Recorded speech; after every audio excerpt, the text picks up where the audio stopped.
एक खास मुलाकात में आज हमारे साथ एक ऐसी शख्सियत है जो किसी तारुफ की मोहताज नहीं, फिल्म अभिनेता श्री प्रवीण कुमार जी।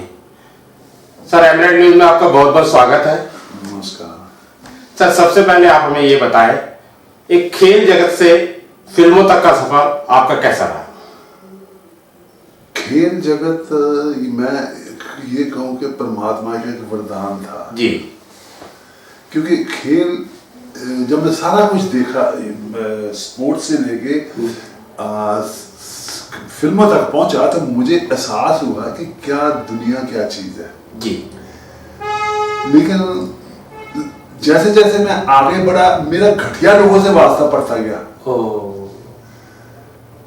स्पोर्ट्स से निकला तो फिल्मों में कुछ घटिया थे लोग जी। जब राजनीति में भी मुझे किसी ने बदवा दी तो 6-7 साल 1.5 साल वो भी मैंने भोगा है। जी जी। वो इससे भी घटिया लोग राजनीति वाले जी। लेकिन शुक्र है परमात्मा का कि मैं उन जैसा नहीं बना जी। आज भी मेरी आत्मा नीट एंड क्लीन है। मैं रात को सोता हूँ तो मैं आराम से नींद आ जाती कि मैं ठीक है। मैं मेरे में कोई ऐसा कोई काम नहीं मैं किया गलत या किसी को धोखा या बेईमानी छोड़ा, जिससे कि मतलब ऐसे लोग ऊपर को जाते, मैं नीचे को गया। लेकिन शुक्र है परमात्मा का कि मैं उन जैसे लोगों जैसा। फिल्मों में आपने काफी फिल्मों में आपने काम किया, अनगिनत फिल्में, मेडल भी आप खेल जगत में जब आप रहे तो मेडल भी आपको काफी मिले। सर, उसके साथ साथ अभी हमने देखा कि राजनीति में भी थोड़ा थोड़ा आपका झुकाव रहा। अभी हाल के दिनों में दिल्ली में एक आम आदमी पार्टी सरकार बनी, सरकार भी बन गई अच्छी, उनकी सीटें भी अच्छी आई। आपको क्या लगता है, अभी आज के कई साल उनको सरकार बने हुए हो गए, आपको क्या लगता है सरकार के काम से संतुष्ट है? देखिए, पहले रेवोल्यूशन आता था जी तो लड़ाई मार कटाई से आता था जी। लड़ाई हो रही, पकड़ लो, मार दो, तख्ता पलट दो, ये कर दो, वो कर दो, तो रेवोल्यूशन आता था जी। लेकिन ये जो इलेक्शन हुई, इसमें दो आदमी मोदी जी की तारीफ किया। वो झूठ बोलते हैं तो सच मान के बोलते हैं कि ये सच है, और आदमी विश्वास भी कर लेता है। आदमी क्योंकि उस ऐसा बोलते हैं कि ये झूठ को सच बना के बोलते हैं। उधर केजरीवाल है, वो लल्लूनाथ बन के झूठ बोलता है। एक भोली से शकल, भोली शक्ल है, आदमी सोचते ये बेईमान कहां से हो सकता बेचारा। तो दोनों एक ही थाली के चट्टे बट्टे है दोनों में। कोई मोदी जी का तो कमाल ही है कि प्रधानमंत्री तक पहुंचना सिर्फ झूठ। बीजेपी का असूल भी है जी। मैं देखा कि दूसरे अपनी सुना दो, जब दूसरा सुनाने लगे तो शोर मचा दो। तो ये जो चीज है जग जाहिर है। दोनों के दोनों ही अभी तक जो दोनों चल रहे हैं, लोगों को वादे कर रहे हैं, अगर हम सही तरीके से देखें तो जनता तक अभी तक कोई मदद नहीं पहुंच पा रही ठीक तरीके से। जनता जितनी हिंदुस्तान में सीधी है ना, और कहीं नहीं है दुनिया में इतनी जनता। और ये मोदी जी कहते थे 2 करोड़ आदमी को नौकरी मिलेगी, क्या मिलेगा, ये हो जाएगा, वो हो जाएगा। क्या हुआ?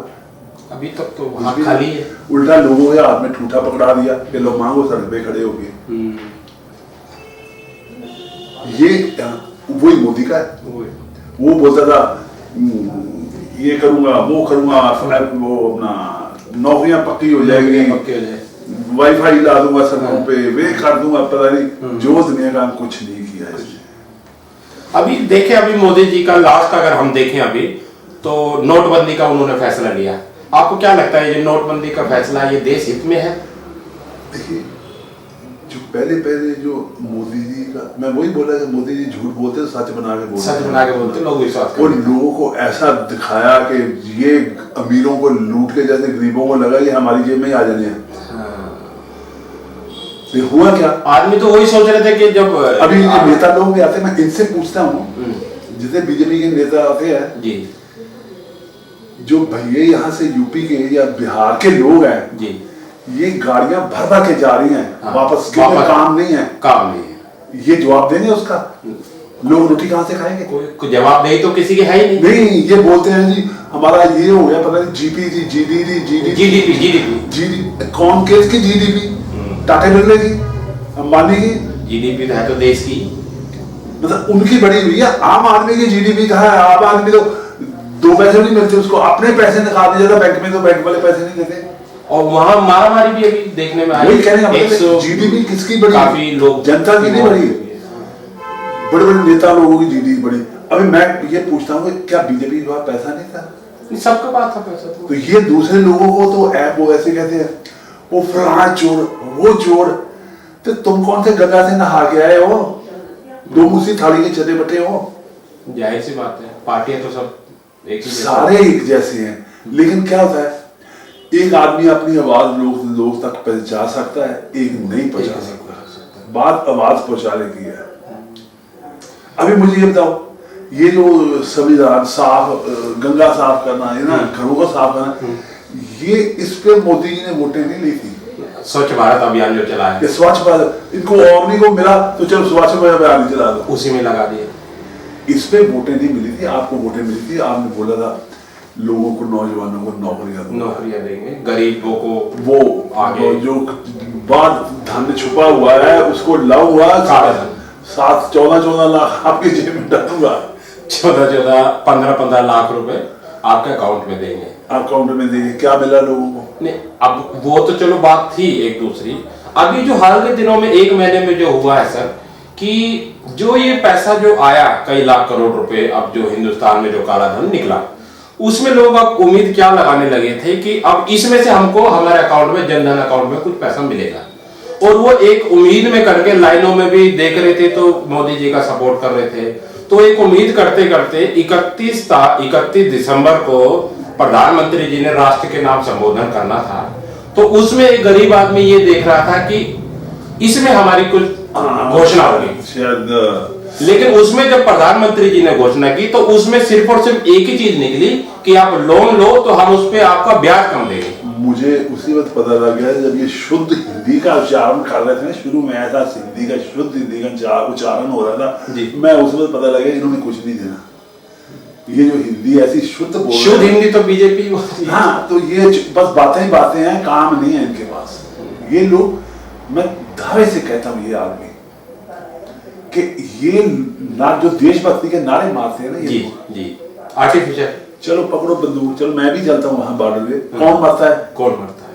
वो उस समय देखा, ये पीछे खड़े हो गए ना, गर्दन यहाँ से पीछे निकाल, बात माता की जाए, फिर पीछे उकसा के लोगों को, और फिर मतदान की है तो चलो वहां बॉर्डर के ऊपर खड़े हो अपने फौजी भाइयों से, हम आपके साथ खड़े हैं। पाकिस्तान की क्या हिम्मत है? सही बात है। ये सिर्फ नारे मारते लोग, और सच को मतलब कमाल का सच बोलते हैं। सर, हम देखें कि एक शुरुआत से जब भ्रष्टाचार की जब एक मुहिम जब चले आ रही थी कि इसके ऊपर काम करना है भ्रष्टाचार पे, तो अन्ना हजारे जी हमारे मैदान में आए थे और शुरुआत एक लोल जलाने का काम उन्होंने किया। तो अब वो अन्ना हजारे का नाम लोग कम ले रहे हैं। आप क्या कहते हैं, अन्ना हजारे जी को अब आगे का रास्ता कैसे लेना चाहिए ताकि दोबारा से एक ऐसी कोई जो चल सके और लोग उनके साथ में रहे? मैं आपको बार ऐसे चमत्कार नहीं होते। अन्ना हजारे जी को आम पार्टी वालों ने, इन्होंने सोची समझी प्लान के साथ वो काम किया। अच्छा, प्लान आप कह सकते हैं इसको। हाँ, इन्होंने सोची समझी प्लान के साथ वो काम किया था कि इस बाबा जी को लाओ, इनका रिकॉर्ड है साफ सुथरा आदमी चाहिए था। तो हम अगर वहाँ फंक्शन करेंगे तो हमें कोई देखने नहीं आएगा। जी, एक शरीफ आदमी को लोग देने। और ये जो है गांधीवादी हैं, इनको लोग भी देखने आएंगे और सुनेंगे भी। इनको आगे करो, वो इन्होंने ड्रामा खेला, उनके नाम को कैश किया।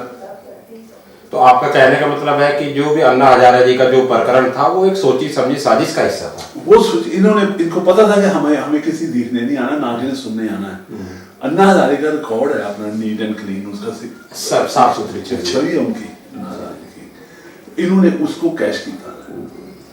तो सबसे अच्छा, सबसे बड़ा जो आपका किरदार रहा वो महाभारत का रहा, भीम के रोल में। सर हम आपसे जानना चाहेंगे थोड़ा सा कि वो कि भीम का जो महाभारत है एक डायलॉग है सबसे आपका पसंदीदा, वो जरा आप एक डायलॉग हमें बोल के दिखाएं। वो तो बोलते बोलते मेरी भी सुई घिस गई है। कोई बात नहीं सर, आप आगे भी थोड़ा सा बोलें। इस संसार के सारे क्षत्रिय सुने, वो क्षत्रिय भी सुने जो इस संसार में नहीं है, और वो क्षत्रिय भी सुने जो इस संसार में आने वाले हैं। मैं जो कहने जा रहा हूं, न मुझसे पहले किसी ने ऐसा कहा है और ना ही कोई मेरे पश्चात ऐसा कहेगा। मैं पांडुपुत्र भीम ये घोषणा करता हूं, जे जब तक दुशासन की छाती का लहू नहीं पीऊंगा, अपने पूर्वजों को अपना मुंह नहीं दिखाऊंगा। सर एमएनएल न्यूज़ से बात करने के लिए आपका बहुत बहुत शुक्रिया, धन्यवाद, थैंक यू।